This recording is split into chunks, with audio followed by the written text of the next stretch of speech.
그날 낮 유령은 몹시 지치고 피곤했다. 지난 4주간 지속되어 온 끔찍한 흥분의 여파가 드디어 영향을 미치기 시작한 것이다.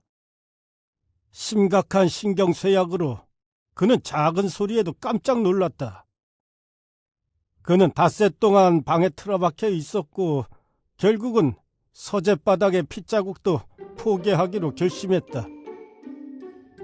오티스 가족은 자신들이 원치 않는다면 분명 핏자국에 신경을 쓸 리가 없었다.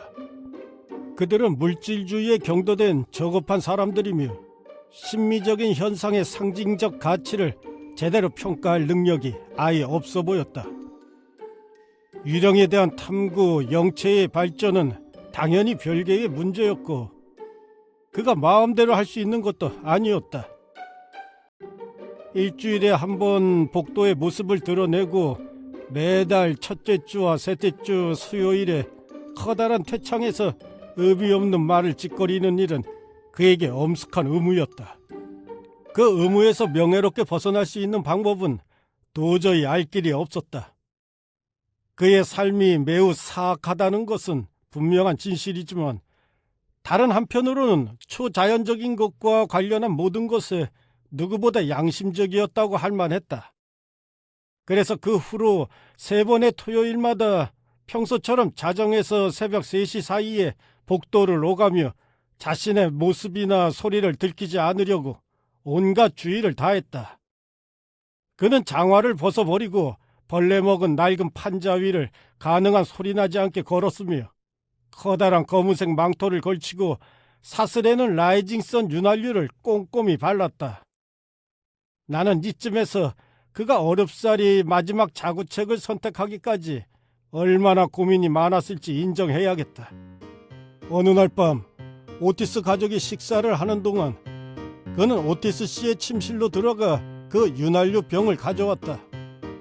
처음에는 약간 수치를 느꼈지만 나중에는 그것이 대단한 발명품이라는 말이 일리가 있음을 확인할 수 있었다.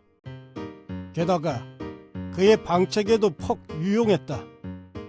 그럼에도 불구하고 그는 여전히 곤란을 겪었다. 그가 어둠을 틈타 오가는 복도에는 끊임없이 계략이 도사리고 있었다. 한 번은 호글리 숲의 사냥꾼 블랙 아이작 차림으로 복도를 걷다가 버터를 밟고 벌러덩 넘어지고 말았다. 쌍둥이가 테피스트리 방문해서 참나무 계단 위까지 버터를 발라놓았던 것이다. 그 마지막 모욕에 크게 격분한 나머지 그는 위험을 되찾기로 결심하고 또 하나의 유명한 캐릭터 머리 없는 백장 막가는 루퍼트로 변신, 다음 날 밤 무례한 이튼 학교 꼬맹이들을 방문하기로 결심했다. 그 변장을 안 한 지 70년이 넘었다.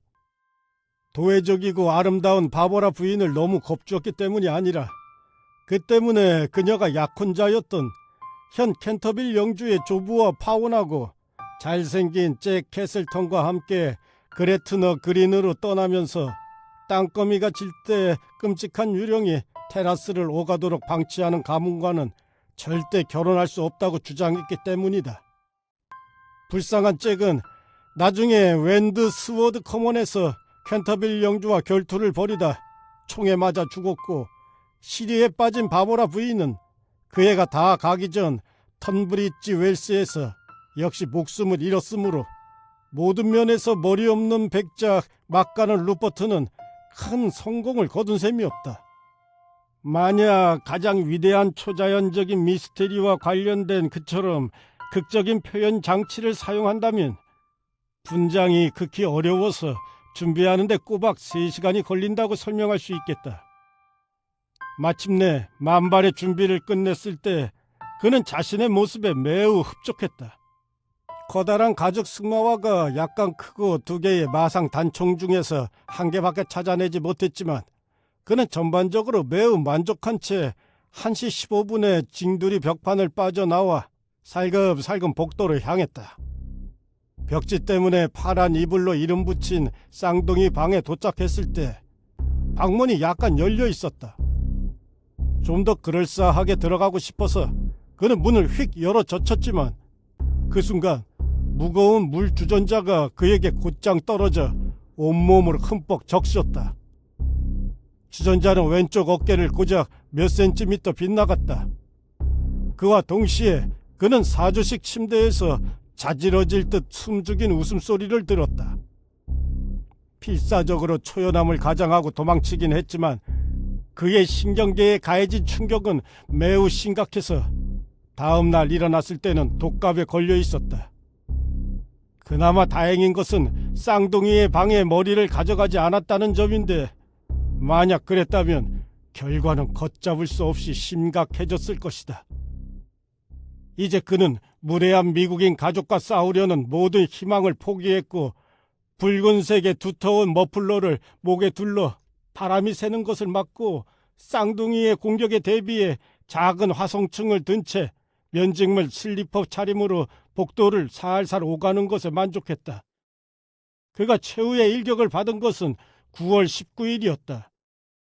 그는 아래층에 있는 커다란 홀 입구로 내려가 거기라면 꽤 평온하게 시간을 보낼 수 있으리라 여기며 그맘때쯤 캔터빌 가문의 초상화를 대신에 걸려있던 미국인 목사 부부의 커다란 사로니 사진에 풍자적인 논평을 하면서 혼자 즐거워하고 있었다.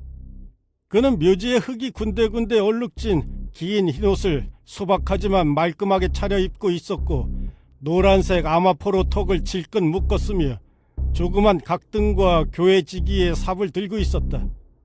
사실 그 차림새는 채트시 헛간의 시체도둑 무덤 없는 조나스 캐릭터를 위한 것으로 그의 분장 경력 중에서도 가장 뛰어난 것 가운데 하나이자 캔터빌과 이웃의 루포드경 사이에 벌어진 싸움의 실제 원인이기도 해서 캔터빌 사람들이라면 누구나 기억하고 있었다.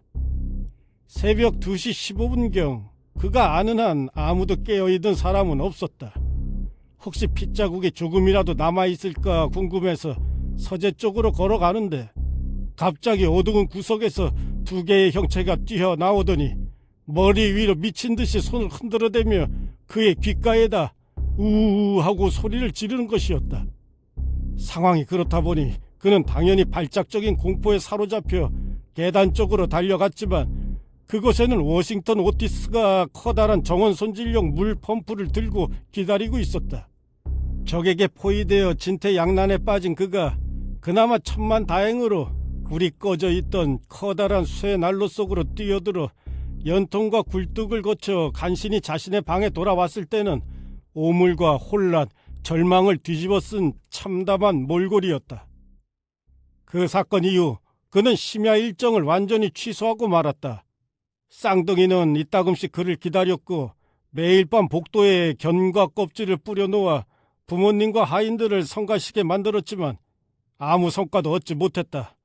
그는 감정적으로 너무도 큰 상처를 받은 나머지 모습을 드러내지 않은 것이 분명했다.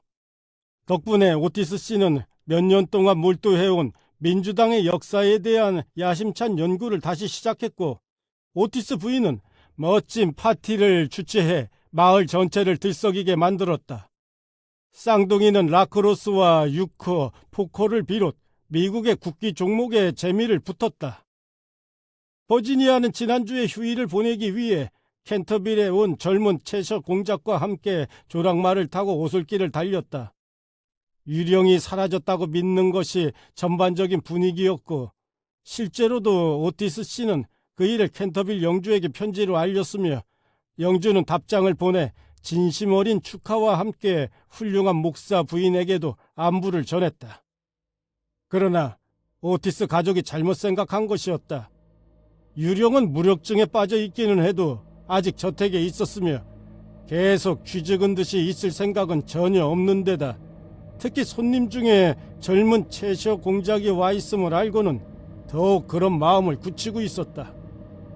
예전에 채셔 공작의 증조부 프랜시스 스틸턴 경이 캔터빌 유령과 주사위 노이를 하겠다며 카버리 대령과 백기니를 걸고 내기를 했는데 다음날 아침 그는 카드놀이 휴게실에서 속수무책의 마비 상태로 널브러진 채 발견되었고 그 후 장수를 누리며 오래도록 살긴 했지만 두 번 다시 더블식스라는 말은 일절 입에 놀리지 않았다.